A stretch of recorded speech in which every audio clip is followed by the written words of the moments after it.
Guys, welcome back to the channel. So today we have an interview with the fabulous Gabe Oppenheim, the author, the renowned now author in the fragrance community of the famous book, The Ghost Perfumer. I was privileged to interview him last year, shortly after the book was released. And we're going to find out what's been going on with him, how the book's been received. Also, he is in Milan. He's our man in Milan at the Esxence 2022 event, our roving reporter. And we're going to find out a little bit about what's going on over there and what's coming next from this fantastic and well-reviewed author. So, Gabe, hello. Hey, Dan, it's good to be with you. But with you, I mean not literally in the same room or even necessarily the same patch of land. But it's good to be with you telephonically via modem. And I'm here in Milan, but you're not, and we're still together. So that's nice. That's a nice way. Wonderful. It's absolutely fantastic. So you're coming to us from a hotel in or near Milan, I assume, and it's rather hot over there, isn't it? It is, yes. I do not do Celsius conversions from Fahrenheit, but I can tell you that even now, as the sun is not descending, but even in a dusky kind of moment, it's like 89 Fahrenheit. That's uncomfortable, isn't it? You're there for the first actual physical event, actually the first event full stop since the 2019 one. The last 2 years, of course, were stopped, couldn't happen due to the pandemic. So we're going to find out a bit more about that in a few moments. But before that, let's talk about the fantastic book that you wrote. So just to very, very briefly give my viewers a synopsis, who don't know, many of them will. The Ghost Perfumer by Gabe Oppenheim is a book about... The book is the story of two people, one an actual perfumer named Pierre Bourdon, who was well known for Cool Water and YSL Kuros, and the other Olivier Creed, who was the scion of a clothing dynasty and who really badly wanted to be a perfumer. And it's the story of what happened when the person who wanted to be the perfumer and needed the fame and attention that comes with it met up with the actual real McCoy and entered into a sort of semi-satanic arrangement. That's a better way of describing that than I could have given. Absolutely fantastic. Thank you. And of course, I'm going to link the website where people can buy this book in the description of the video. Fantastic book. A really, really great book. If you're heavily into perfumes and you don't normally read non-fiction books, then there's tons of stuff on the perfume side. If you're more into stories and you're not that interested in the details about the perfume, there's enough of that to make it a riveting, page-turning read. So really, really good book. Okay, so we had a great chat there. Lots of interest from people because you revealed some amazing revelations, really, about the details of how things like Aventus and many of other of Creed's classics, Green Irish Tweed, were created, and the fact that the official designation that the perfumer was Olivier Creed now has been pretty much widely accepted to be changed, perhaps I think largely thanks to your book. So we're now seeing on Fragrantica a lot of listings have changed to saying Pierre Bourdon is the perfumer for this fragrance. That's down to you, isn't it, mainly? I don't like taking credit for things, but I would say the time would indicate that, that would be too much of a coincidence for me not to have had something to do with it. And I'm quite happy about it, not so much for me, but it's really cool to see people who labored over work not get credit for a very long time, finally, then receive that credit. Some of this stuff is decades in the making. I mean, we're talking about 40 years worth of Creed perfumes. So yeah, it's gratifying very much. For the perfumers, and then I guess for me by sort of proxy. It's a phenomenal validation for you, I think. And didn't I see a little thing on, I think it was on your Instagram, where you said somebody, even at the airport, when you were talking about Creed fragrances, told you actually no, they were created by Pierre Bourdon. So is that right? Almost. That would have been a very cool thing for her to say. But on my way to Milan, in the duty-free shop, the woman didn't say so much that Pierre created the Creed fragrances. But when I said, so this Olivier Creed, he made all these fragrances, that one guy called Creed. And she said, no. They brought in perfume. They hired a perfumer. Of course not. So, she didn't say anything about Pierre's name, but having her swat away that little myth was really more wonderful than I think she even realized. Like she just sort of said it matter-of-factly, and I was, maybe with a little bit of a grin, kind of just staying silent. So all good. Ah, brilliant. And you pretended to be the innocent, naive punter, and you didn't let on that you'd written a whole book about this to the woman. Well, I kind of wanted just to see what they were saying. And also, have you ever walked into an airport shop and said, I'm an author?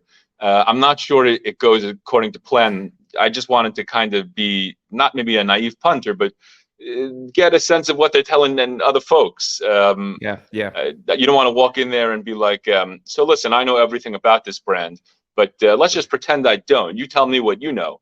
And anyway, it's really cool just to see these things that have been around for a long time change quickly. It's not been that long since I went into a Creed store and heard something very different. Now, I don't think they're training people that differently, but still, even to hear that one man, one myth thing go away, that was nice. Yeah, so we'll move on to the reception that you've had for the book then since it's released, because I spoke to you very, very shortly after it became available. Let's start with Creed then. Have you had any official or any communication with the Creed brand themselves, and any clear indication of how they feel about your book and how maybe it's even changed their own story that they put out there with their branding now? Not really. Someone who works at the New York boutique on Madison Avenue told me online, maybe a couple months after the book came out, that this person was reading the book and enjoying it and taking info from it that was not provided to this person during the job training. I don't think that person is using the info in the book as part of the sales pitch in the store, because I don't think that person is allowed to. But that was a surprise to have someone reach out from the New York store and just say, I'm reading your version of the events. This is not what they taught us. From the headquarters in London, I've not heard very much. I'm tempted rather frequently to maybe just shoot an email to the guy who does marketing, the chief marketing officer, Giles Gordon, and just see how it's going. He's only been in the job for, I guess, about a year now, since BlackRock installed the new C-suite. I'm just curious how these people in the C-suite in London are sort of working with or against or ignoring the realities that preceded them, that they had to deal with when they took their jobs, these Creed stories that were made up before BlackRock installed them in their positions. So I am tempted constantly to reach out. I have a sort of trigger figure on my mouse, but I've not sent an email to them or made the phone call, and they've not phoned me. And probably it's better that nobody phone me right now until the statute of limitations for various civil suits expires. So no, to be honest, just to summarize, I've not heard from really anyone except the person who works at the New York boutique, who was really cool about believing or at least suggesting that what I wrote made sense and was true, but they weren't going to use what I wrote or said in their actual marketing. But it was cool to see that. Yeah, you mentioned the statute of limitations type thing. Have you actually had any legal issues since the book was released? No, none whatsoever, thankfully. Not that I hadn't done due diligence or hadn't had a lawyer vet every word, but you just don't know how these things will go. Someone could still come and try to put me in some sort of legal jeopardy even now. So I'm not trying to tempt fate, but it's been all good, all quiet on that front. Okay, glad to hear it. That's excellent. Okay, how about kind of critical? We're going to talk about critical and media reception type stuff. So I know that you went on the Max 40 podcast, which is a great perfume podcast, one of my fellow YouTubers here. And I think you were also on the Eugene's You Smells Good live stream talking about this. So outside of that, have you had much other kind of reviews in the press and the media? What other kind of reception and feedback have you got for the book? I've gotten some Amazon reviews that I should not look at. The positive ones inflate your ego. The negative ones do a tremendously good job of deflating it. There was one relatively well-known YouTuber in the fragrance community who very eagerly, during the first week of publication, asked for free copies of the book for review and interview purposes, and we dispatched those. And then I heard nothing from this person for quite a while, and just checking in to see what was up, I got a response back from the person that the hype over the book, that was the person's words, not my own, did not match the reality, that the book was something of a letdown. So that was interesting. It was rather blunt and perhaps somewhat mean, but maybe the person had a bad week. Wow. Otherwise, yeah, that was a tough one. It's a YouTuber of with good numbers, with many a subscriber. I don't. It wasn't exactly this line, but the line, it was pretty close to like all sizzle, no steak, something like that. And I could have asked for the free books back. I was curious. Well, if you're not using them, I'll take them and we'll put them in door stops and we'll just jam them in places. And they're very useful things. You can light them on fire in the winter if you need kindling. But for the most part, when people reach out to me, it's generally positive. I know there are people out there who think it's a ridiculous thing, that why would anyone believe a story like Olivier's in the first place? Why would you even spend time debunking it? I've seen that. I've seen people say, you spend too much time in the book talking about yourself. This whole thing is you sort of self-aggrandizing a rather mundane journey. And I guess that's all very fair. I like myself probably to an unhealthy degree. I did think it was a pretty fun adventure. So I sort of was honest about how I felt, which was, wow, I get to go to Pierre's castle in Normandy and find out that Olivier was lying. This is a great adventure. For those who find it not such a great adventure, I can see why you'd think the book isn't for you. So maybe not everyone likes it, but I can't say that I'm upset with the reaction. Fantastic. That's really good to hear. I mean, yeah, of course, you're not doing something right unless you got quite a few harsh critics for any kind of thing that you put out there these days. So, a mixed reception is all part of the game. I would say to anybody, actually, in contradiction to any of those comments that you got, there is, even if you always thought, yeah, well, I never thought Olivia Creed was the perfumer anyway, that's not news. There's a tremendous amount of detail in here that had never before been revealed. So, it's, even if you already kind of thought, yeah, I don't think it was Mr. Creed who did the perfumes, you will find out a ton of new information. We talked about that on the other podcast. It does reveal who is the perfumer for Aventus. And of course, Pierre Bourdon is revealed. I think I can say without spoiling the book for people too much now, as the perfumer behind many of the great classics of the 80s, 90s, and beyond. So, but the level of detail and stuff in there will reveal new things to anyone who's not yet read the books. Okay, so that's absolutely great. And the book is just available still through your website. It's not through me. It's on Amazon, which is through their warehouses. The whole book was. This is sort of a weird kind of thing. I never really intended so much to make a big twist out of this, but so the book was financed by someone in the perfume industry who wanted to see it published and didn't want that name attached, didn't want to be known as the publisher. So, for instance, like the cover design or the paying of the legal person, the lawyer, to vet every word, there were considerable costs involved in the publication of the book. Even if it looks shabby, there's some money behind just getting it out there and making sure it's all, I guess, the way it should be. So I actually never was directly involved. Someone, as of last year, in the perfume world, read 40 pages, decided it was something this person wanted to see out in the world.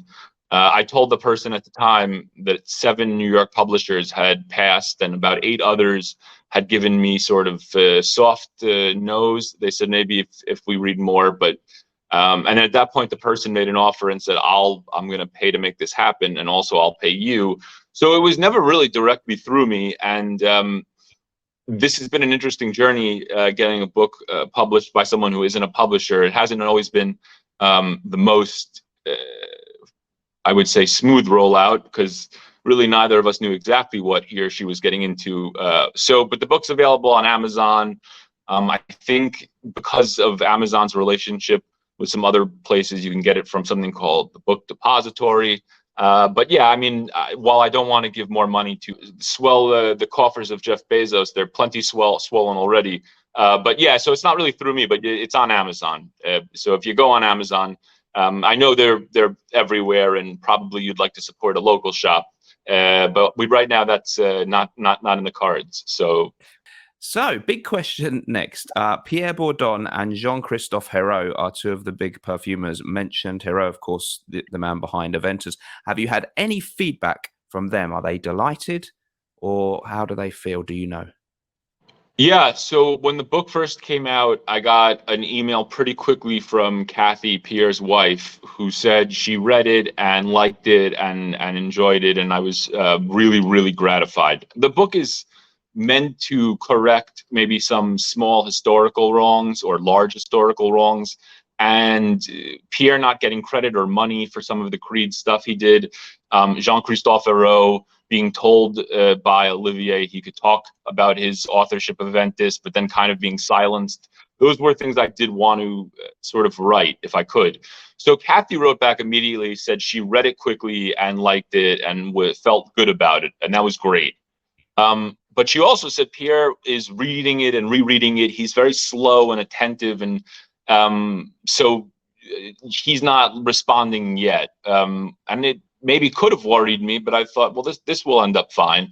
And then several weeks went by where I heard literally nothing from either of them, and I thought, oh no, Kathy Bourdon likes it, but Pierre has found something to quibble with or about. And then one night I was having sushi, I think.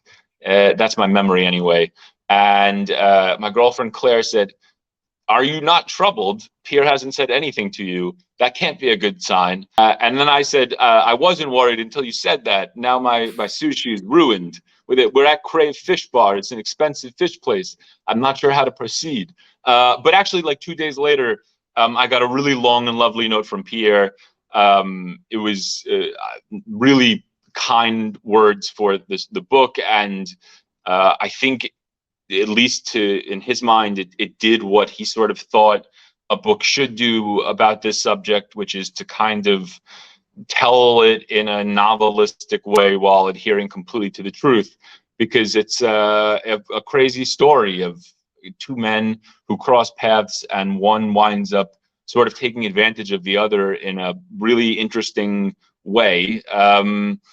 And the result are these fragrances that people still love. So yeah, I finally got the email from Pierre, and it didn't really calm me because I wasn't super worried, but it definitely calmed the people around me who thought, "Oh no, Pierre doesn't like it. You're a fool. You've messed up." Yeah.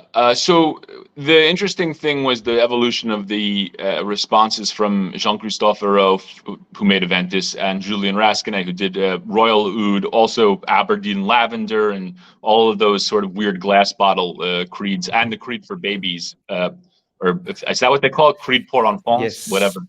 So the two of them are really, I think, legitimately good people who were a little bit caught up in, I don't want to say they were caught up in maybe a way of thinking that it shouldn't be, but when I first approached both of them, Herrera allowed me to speak to him about Aventus, and we spoke for 3 hours, and we were supposed to speak again the next day and continue, and that was it. He sort of cut off the interview in the middle, and I really didn't fully get why, but it felt as though his reticence had something to do with doubt that talking to me was going to end up benefiting him. It seemed as though he was afraid it would do just the opposite. And Rasquinet, Julien Rasquinet, while super smart and thoughtful, actually out and out said something in an Instagram message to the effect of, "I just don't see how talking to you would benefit me." And this is when the book was sort of being made, when I was writing it.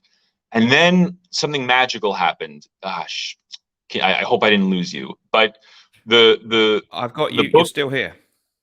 fantastic. The book came out, and one of the two of them, I forgot which one, told me that either the day of the book coming out or the next one, they had lunch together and celebrated the fact that Pierre was finally being recognized, their teacher, for the scents he created that someone else had been taking credit for decades. And when they told me that, it was sort of like our relationship changed. I think I became someone who was supportive of their mentor, and they saw that my intentions were, I think, good, and I wasn't looking to entangle anyone in controversy, sort of just give people their due. And now we're almost kind of like in touch in a weird friend way. You know, if someone posts something on Instagram about liking Royal Oud, or you know, Julian having done both Royal Oud, but also, you know, so many other fragrances that people seem to like. You know, I get tagged and he'll message me, or little messages back and forth. So Herrera and Julian Raskin, I think they were legitimately afraid I was going to mess up a lot of things, like their careers. And now we're sort of Instagram buddies who exchange messages, and that's wonderful. I'm glad that's how it turned out. Yeah. Well, I think that's fantastic validation, and heartwarming to hear. And I think, yeah, I don't think anyone in this book has been done a discredit in any way. Everyone comes out of this completely fine. And like we will reiterate what we said in the last video, despite anything that might appear slightly critical of Olivier Creed, we remain great fans of the fragrances themselves. Both myself and Gabe, we still love the Creed, whoever and however they were made. Now we are going to move on, if you don't mind. I'm going to find out about what's coming next for you, but let's put a little sandwich together, a Milan sandwich. I want you to tell us what's going on in Milan. You're there for the Esxence 2022 event, probably, I think, the preeminent fragrance event in Europe. It hasn't happened since 2019 because of the pandemic, and now it's back. It's hot over there. First of all, what's your particular purpose? Are you just there because you're a man on the scene in the world of fragrances, or are you there with a particular goal or purpose in mind? It's a really good question. I thought I have friends who are perfumers who are coming to this event, and the last time I saw a bunch of these people was in 2021. Pre-Delta, pre-Omicron, pre-several variants. I suppose one reason I'm here was just to see these either perfumers or distributors or retailers, people I sort of struck up friendships with during the writing of the book, see them all in one place and reconvene. I think we were all a little lonely in this pandemic era, and having a chance to go into a big place and see friends is exciting. It's a little bit of that Cheers thing. I don't know how much of that crossed the pond, but you know, you want to go to a place where everybody knows your name. Yes, so that's exactly. part of it. Like Natalie Feistauer, who is an independent perfumer and maybe the person who believed in me in this book first among anyone in perfume, whom I love dearly. Just like the ability to hug her and say like bonjour, and you know, just that feels great. And there were a few instances. When I was writing the book, I went to Dubai to check out this whole world of clone fragrances, of Aventus worship among the clone fragrance makers, but also just to see what the Dubai perfume scene had to offer the narrative. And I was very kindly introduced by Christian Provenzano to a man named Daher bin Daher. I hope I pronounced that right. And he has a perfume brand called Tola. Tola is actually a measurement, but that's the name of his brand. But he also has a a cafe, like a hookah thing that also serves coffee. So like a shisha hookah cafe, where you can also buy fragrances. It's called the Room 515. And it's in this magical little garden. When you walk down the sidewalk, you'd have no idea it's there. And then you kind of go through some palm trees and you're in this unbelievable oasis where there's hookah. You can smell the hookah, you can drink the coffee. They got the burning oud chips, and you get the smoke up in your garments. So you really smell like a proper Arabian oud lover. And then you can go inside and buy actual bottles of perfume. So Room 515, the Tola brand, that whole experience will stick with me. And then just today, because of course this is a niche fair, I got to go inside this Milan Convention Center and shake hands and do a little catch up with the guy who runs that place, Daher bin Daher. Wow. Whose next thing is a restaurant. I don't know if he's going to sell perfume at the restaurant also, but he's combining all sorts of things that I like, the caffeine and the smells. So partly I'm here, I think, to make friendship love with the people I met over the last couple of years but haven't seen for a while. That's one reason. but I think the other reason I came is because I wanted to see, okay, having covered a small part of the niche world, or a big part, I suppose, by telling the Creed story, what of all these other stories that I maybe wanted to tell in this original book, but put aside because Pierre's revelation that he was the Creed perfumer became dominant, and kind of maybe for a moment put all the other stories on the back burner. I suppose I'm here because that's not the end of my writing on perfume, and whatever comes next is going to involve probably the humans who are in Milan with me. Yeah, I wanted you've led me in exactly the direction my mind was going anywhere.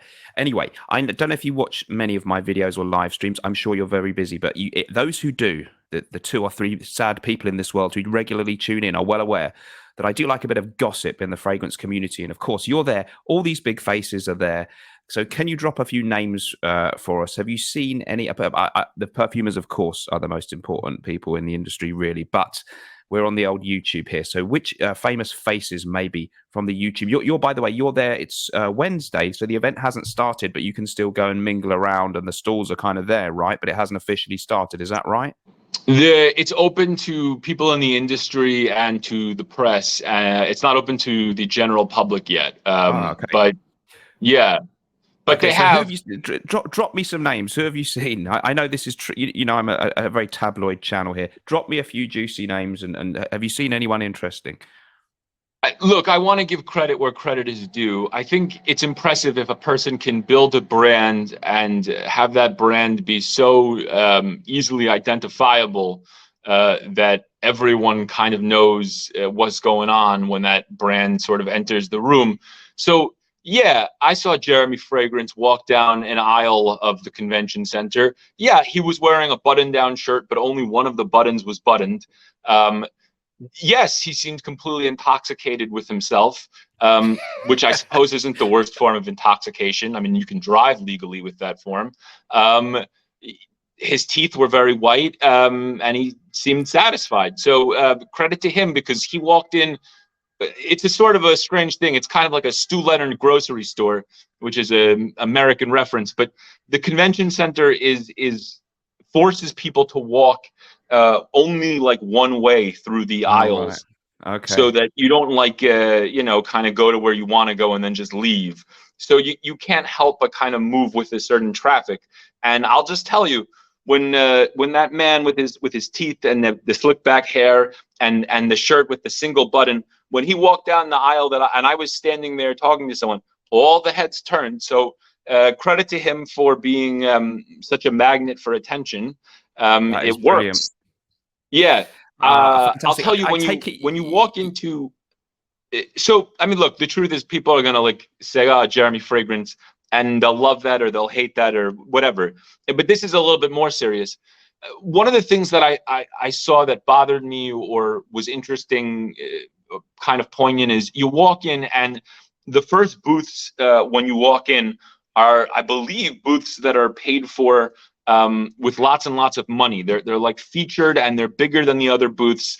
And you'd want them, I suppose, if you were covering this industry, to be the brands that are the best, the ones that are putting in the most novel efforts to create new and interesting perfumes. You wouldn't want to see clone houses there. That would be a sad sort of commentary on the industry. So I have to say, and this is going to be me calling out a brand, or maybe 3 or 4, but it's tough when you walk in and the first thing you see is, the brands that are nominally run by Mr. Terenzi. For instance, Tiziana Terenzi. I don't know Paolo Terenzi personally, and he has a tremendously interesting look with the glasses, sort of Where's Waldo type appearance, meets crazy. I met him briefly once in London in a store where he happened to be. Yeah. And I don't know him personally, and I also know that he had, I don't know how you pronounce it, Vicanto is one of the brands, and Tiziana Terenzi is another, and oh man, I'm trying to think of the third. He had the biggest stand of anybody, and there were multiple brands. And I would never say that this person is some sort of a warmonger. I'm not calling him out, nothing of the sort. Among the, among all the fragrances in his tremendous booth, right? Among all of them, how many of them are very original? How many of them are interesting and new and novel? Most probably, but still, there is a stand of perfumes there that are well known as clones of other fragrances. And this is the first booth you see. It's the biggest booth that I saw. It's the one that's most maybe richly adorned with bottles. There's some luxury. There's a lot of luxury, but when you walk in and you see that as the first booth, that's I don't want to be cynical, but that's a real sad statement that an artisanal fair, one of the first thing it offers is a table of copies. And I should add that every brand needs the moneymaker, the thing that is sort of easy, that gets you in the door, and then they can introduce you to maybe something more challenging or more artistic. And I'd probably, if I were being his advocate, I would say, look, these are fragrances that everyone can kind of sniff and say, oh, that's lovely. And then we have some more challenging niche things, and we'll surely, offer those to those who have maybe more evolved noses. You can't expect everyone immediately to go for some over the top or maybe interestingly arranged thing. Some people just want a perfume. Still, though, again, the clone thing, right when you walk in, that's dispiriting, I suppose. Yeah, take your point. Yeah, obviously money is still the powerful thing in this world. So the brands with the most money will have the biggest stalls. Speaking of which, then, which other big brand? I take it all the big boys are there from the niche world. Creed, Amouage, do they all have stands or not? No. I mean, no. There's no Creed. There's no Amouage. That's the thing about this sort of interesting Milan affair. The rules are there are no rules. So you get interesting stuff like, for instance, from Spain, we got Beso Beach and Carner perfumes. And that's great because as a Westerner person, that's just one of the brands. It's run by Sarah Carner and her brother Joachim. You don't see it too often. Maybe there's places you do, but I don't. But then there's more obvious brands that you'd maybe want to see that you don't. I tried to get into some interesting conversations with whichever booths were there and ask about what they were up to. I had a lot of fun, talking to the people staffing the Frank Boclet booth about why their tobacco fragrance smelled weirdly exactly like Tom Ford Tobacco Vanille. But it's I bet they loved that comment. I bet they were thrilled to hear you say that. Well, the woman handled it really well. She said tobacco is a rather common note. How many things could you possibly do with tobacco? And by the way, I should add this. Is it not also true that we handled tobacco in a way that you like? And she was pretty good at kind of flipping things on me. Then I flipped things on her because I said, did you know when Frank Boclet was the head of Francesco Schmalto, when he was doing the creative direction for Schmalto, did you know that he put a perfume in a glass penis, that he had a dildo bottle?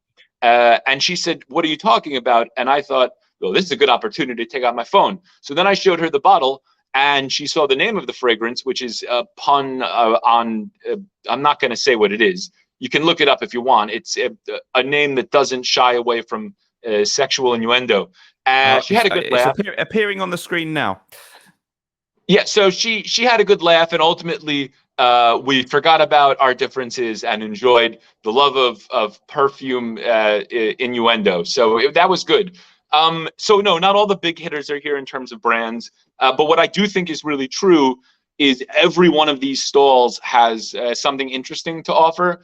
Whether it was like my friend who runs Room 515 in Dubai, where you can have coffee and perfume, or even look, the Paolo Torenzi booths are an interesting course in how fragrance works like today, like how you get into stores. He does exclusives with a lot of department stores and builds relationships really well that way. And obviously there's financial backing that goes into some of these campaigns. So I kind of took what I could from each booth. And then there are people who were just, kind of walking around. The perfumer, Cecile Zarokian, who is independent and not allied with like IFF or Firmenich. She and Pauline, who she works with, they were kind of just walking around the booths the same way I was.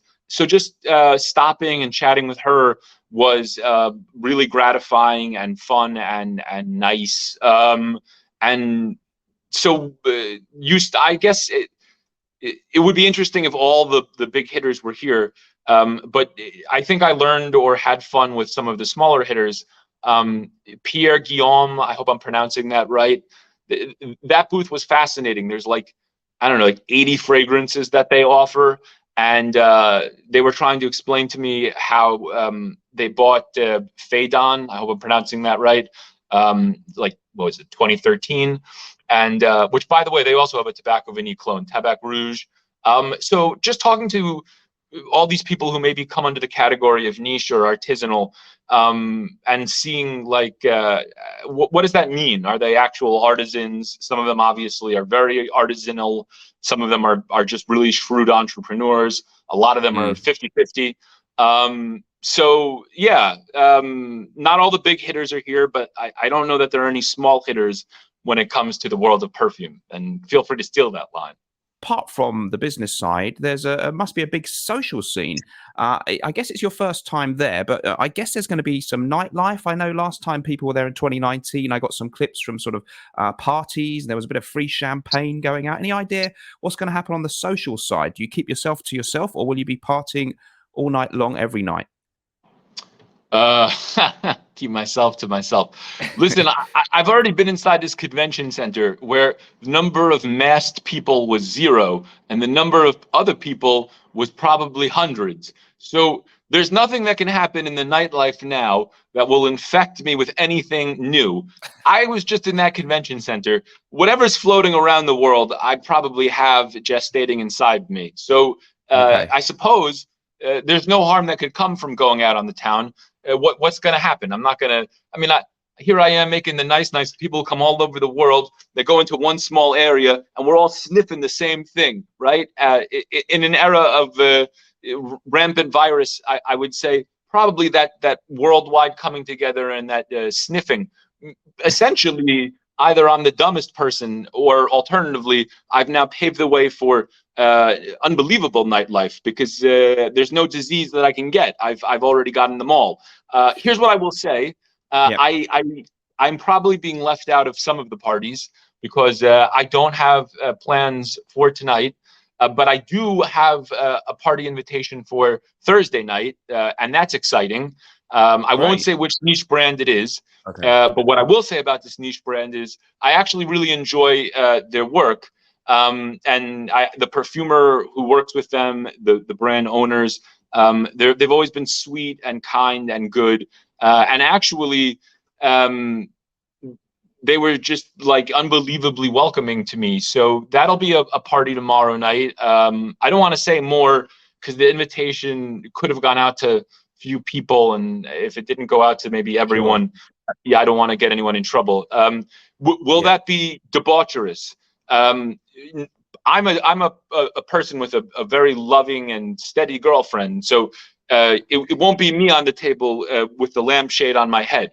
Will I have a camera to capture who it is? Yes, I will. I am not above that form of journalism. And listen, Dan, I'd love to share all the details with you. As we've said prior, I can be your man in Milan and let you know everything that happens. Of course, not unlike OK Magazine or The Sun, you will have to pay me for this info. But then I'll be very forthcoming. I will, yes. Okay, all right. Let's see. I'll hold you to that. We'll try and get you back for. We'll talk off camera. I'll try and get a debriefing from you, maybe a couple more times throughout the event. That would be absolutely fantastic. We'll discuss your no doubt exorbitant fees for that service. But that sounds absolutely amazing. Will there come about? Let me see. Where are we? June, sometime in spring, early spring next year. A couple of Esxence 22 babies could be coming out. I don't know. Let's see. But none of them will be produced by you. That's clear. But just look out. There are some weird and wacky characters in the fragrance world, so be careful out there. Okay, fantastic summary of what's gone on so far. Last but by no means least, what is next from Gabe Oppenheim? This book has been fantastic. I'm sure you're not done with writing about perfume yet. have you decided? Do we know what the next release will be? Thank you for asking. I don't know that we know fully, but when I was working on that book originally, it was going to be the lives of perfumers and kind of getting into their daily routines and challenges. And then Pierre Bourdon basically said, hey, I was the secret Creed perfumer for 40 years. And so all these stories, and there were a lot of them because I interviewed 50 perfumers, they kind of all slightly, for a moment anyway, became backdrop to this sort of huge bomb that Pierre dropped, which was welcome. And I'm glad that he was willing to confide in me. So I want to go back to those stories. I spent a lot of time talking to a lot of really interesting kind perfumers. They're still all doing their thing. Some of whom I got to see today, some of whom I'll see at the World Perfumery Congress in Miami, also in June. I'll be there as well. So we're just going to keep spreading the love and or coronavirus. So I think the next thing for me will be hopefully a perfume-related book that involves all of the stories I had gathered before the Pierre Creed story came about. One of the people today whom I saw was Mark Buxton, the perfumer Mark Buxton. Yes. And yeah, so Mark Buxton's an interesting figure because first of all, I really like Giza Shane and I really like Mark, and they used to be best of pals, and they really aren't at the moment. And man, I wish they would become best pals again. Maybe actually they have, but last time I checked, they hadn't maybe quashed the thing between them, which is a few years old. But back in the day, those two used to go to Japan and party it up. They were both from Harman and Reimer. You know, they came up through the German perfumery world.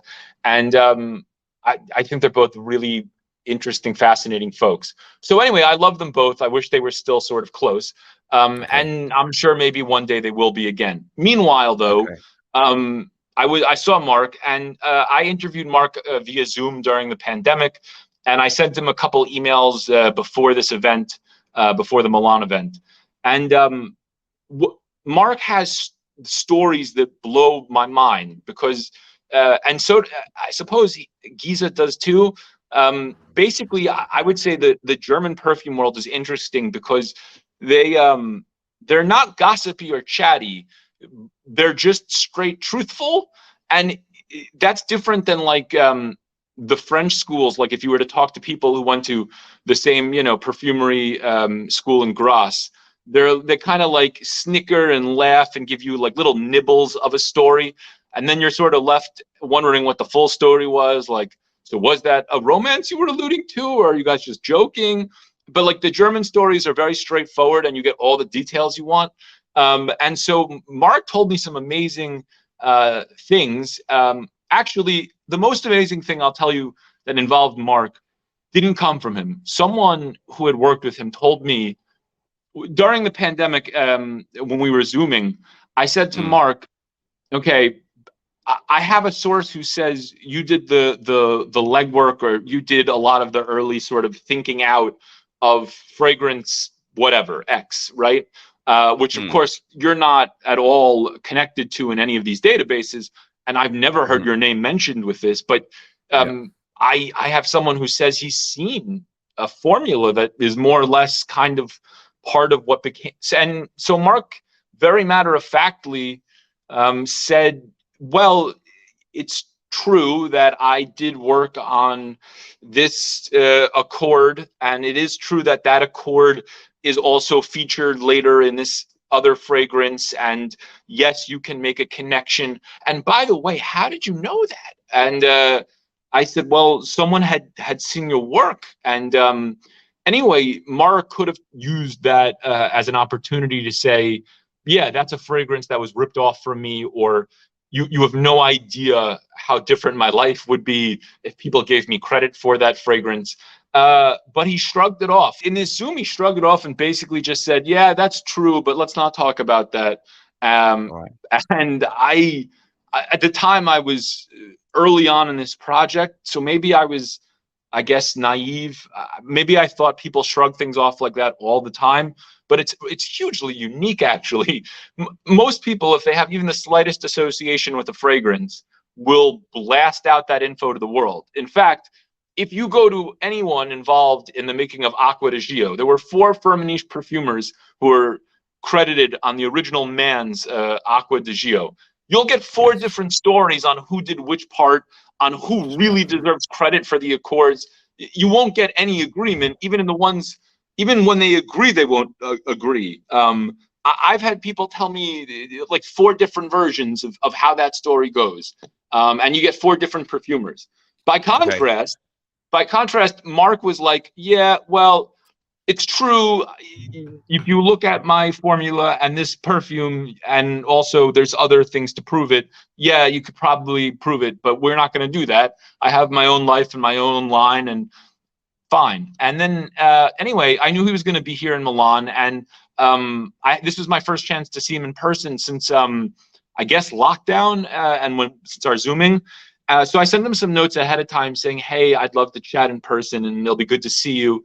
And so I went up to him to his booth today, and he was super friendly. I got to meet a really interesting acolyte he has, this young perfumer who, this dude is really talented. He did a fougere that I smell. Yeah, so he's got, this whole Mark Buxton table, right? It's sort of like, it kind of restores your faith in humanity, or at the very least, it presents a totally different picture. You go to some of the booths and it's like, yeah, I'm the perfumer. And you know that the person who says that is a lie.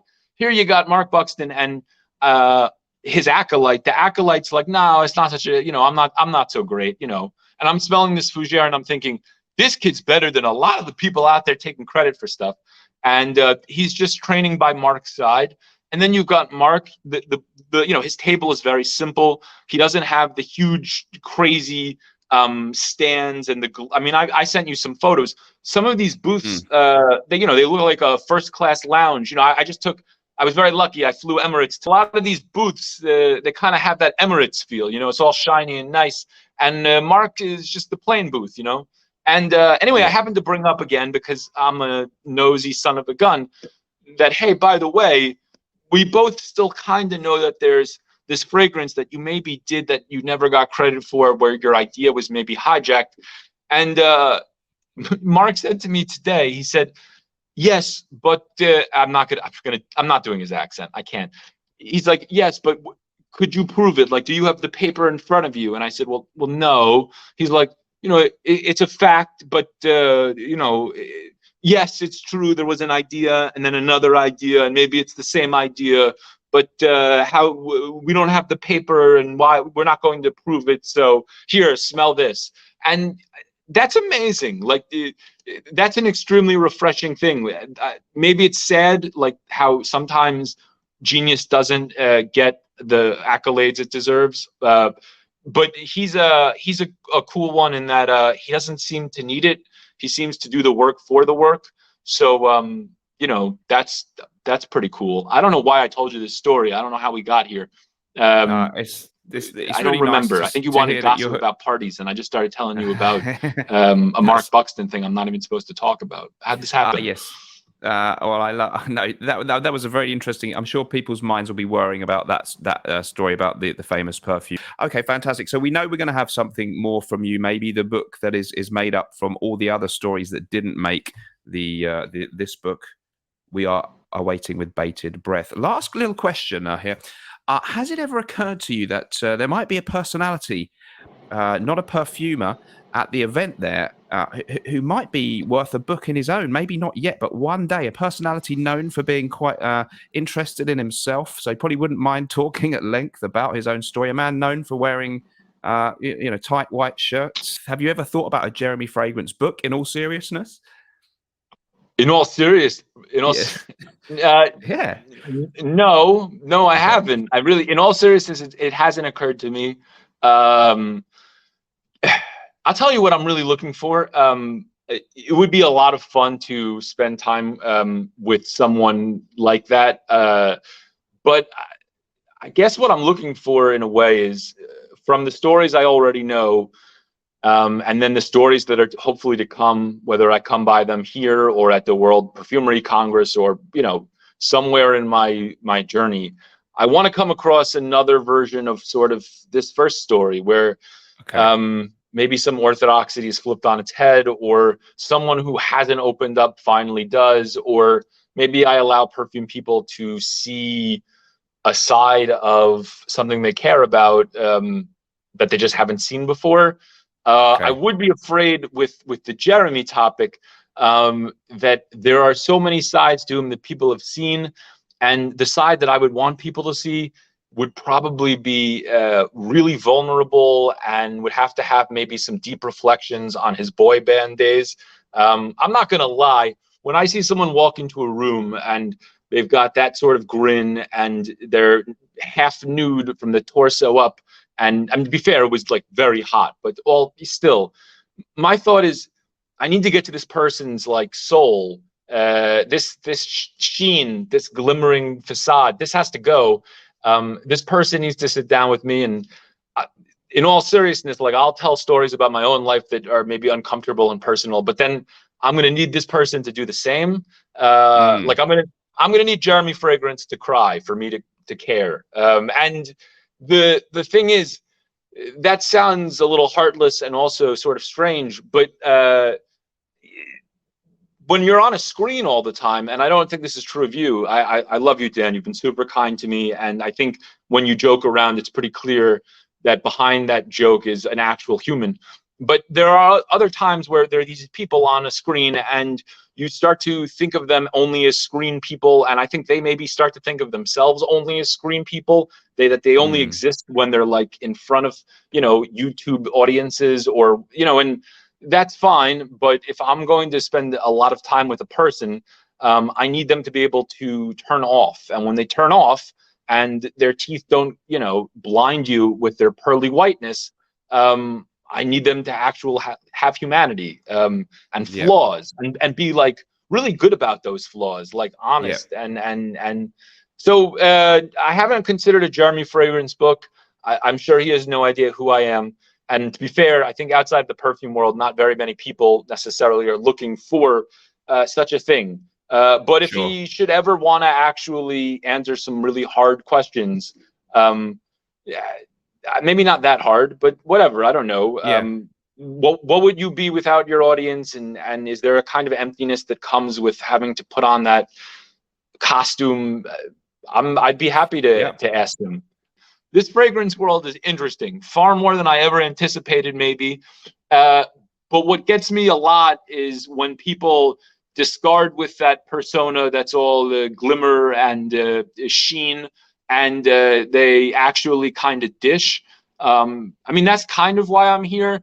Partly it's to see, the crazy booths and the niche brands, but also every now and again, if I can sort of like hug a human, maybe not exactly because of the corona, but if I can have like any meaningful connection, and there are definitely some to be had, that's extremely rewarding. And then the stories kind of just follow. I mean, don't get me wrong. I'll gossip about the parties. I'll tell you who did what. I'll tell you who did everything. But also, I have a soul, and it's good for the soul to see people who seemingly care about you the way that maybe you care about them, even if you're only sort of acquaintances. So if Jeremy wants to be a real human, and I'm not saying he's not, but if he's not in a Porsche, if he wants to sit down on a park bench, I'm game. Great. You know what? I'm sure some viewers will have to forgive me for dragging Jeremy into this, as we had more of a serious conversation about perfumers and stuff there. But yeah, I definitely think there is a lot of interest in him, and a lot of speculation that he's a much more vulnerable, and maybe in some ways slightly troubled individual than we might get to see in his videos. Although there are many things that hint at it. So yeah, joking aside, I think the guy actually could be an ideal subject for somebody one day. Maybe now's not the time to kind of get in there and really get to know the real person. And I tell you what, one day when you're ready, and if he is, I think you would be the absolutely perfect person to do it. But I take it you haven't had a selfie with him yet, or said hello yet at the event. No, okay. No, not top of your agenda of your bucket list, I'm sure. When I don't think it's top. Yeah, I don't think it's top of his agenda. I will say, I do want to say this. Jeremy's talked to everyone at like these events, right? Of course. Just lost you for salty 2 with him. seconds. You're going to come right back at these events. Yeah, at these events, right? You know, okay, someone like Jeremy gets a lot of attention, and so he winds up talking to like a huge number of people, even if it's only for a moment. And I will say, I do feel a little bit like an imposter, or at least I did today, because I know some people at some of the booths, and I know some stories, but somehow, and I don't know exactly how it works, as you walk through, you start to sort of feel, or I start to feel anyway, like I don't know enough. Like the Pierre Guillaume booth, there's like 100 fragrances. Hold on, I got a brochure. Oh, you stay here. I'm coming back. All right. All right. Here's this thing. I don't know if the world can see it. It's there's a woman, and she's in a semi state of undress in like a pool. And this is the Pierre Guillaume catalog, I guess you could call it, except that this isn't actually a commercial thing, I suppose, because it was being given out to people in the industry. So maybe it's for possible distributors. In any event, I mean, you can just sort of see it's extremely glossy and like highly stylized. Here's a photo of one of his stores. Look at this unbelievable wood on the floor here. You got this herringbone wood design. And so one of the things that is talked about, that they love making a point of, this whole Pierre Guillaume brand, is that he has no backers and no like financing from, you know, some interest you've never heard of. And, you know, I thought to myself, I need to know more about this. There's something here that I'm not getting. This booth has so much money spent on it. This catalog is excessive. They're telling me this guy named Pierre Guillaume, who is supposedly an independent perfumer, has produced literally hundreds of fragrances. Something's not fully known to me here. A lot of things, right? And there's a lot of booths like that, where who's backing it financially, the perfumers or the supposed perfumers, like where did they get their training? How is this operation working? I would just say, so I felt a little bit like an imposter, because if I were a real journalist or a better one, I would understand what was happening at some of these booths. Some of them I know very well exactly how it works and what the money situation is and how the creative part is handled. But here, I mean, this catalog alone is like literally probably, I don't know how many, maybe like a $10,000 expense to print. I mean, it's effing gorgeous. So yeah, I mean, I felt a little bit like an imposter in that I didn't quite know how some of these brands and people work. And I think behind all of them are some fascinating stories or dynamics. Yeah, well, let me just come in there. You know, to say that you feel like an imposter, I'm sure there are some real industry insiders who know more than you about who owns what. But as you've already, well, we mentioned one, but there are tons of these YouTubers and, you know, people like me there. And I can assure you most of these people haven't done any huge in-depth research on these things. And how many of them have written a book like this? So I think you should definitely be feeling much less uncomfortable about your worthiness to be there. You are absolutely in the right place, and I'm sure you can give some insight to a lot of people there. I'm going to wrap the interview up there because it's been absolutely fantastic. Guys, we will hopefully be back over the next couple of days. I don't want to, you know, I realize Gabe is very busy, but we're going to grab a couple of little, maybe quicker, candid little snapshots of the event there, because I unfortunately I'm not there. But a lot of the people who are there won't be releasing their vlogs and stuff on YouTube till they get back. At least me, I can maybe get a few live reports because I've got a couple of other contacts over there. My team in Milan are going to give me the goods. So we're going to have him back, I really hope, very, very soon. And look out for him on my live streams soon. Check out the book, The Ghost Perfumer. We will leave it there. Thank you so much, Gabe, for a fantastic interview. Thank you, Dan. I appreciate it. It's always a pleasure. Likewise. Thank you, guys.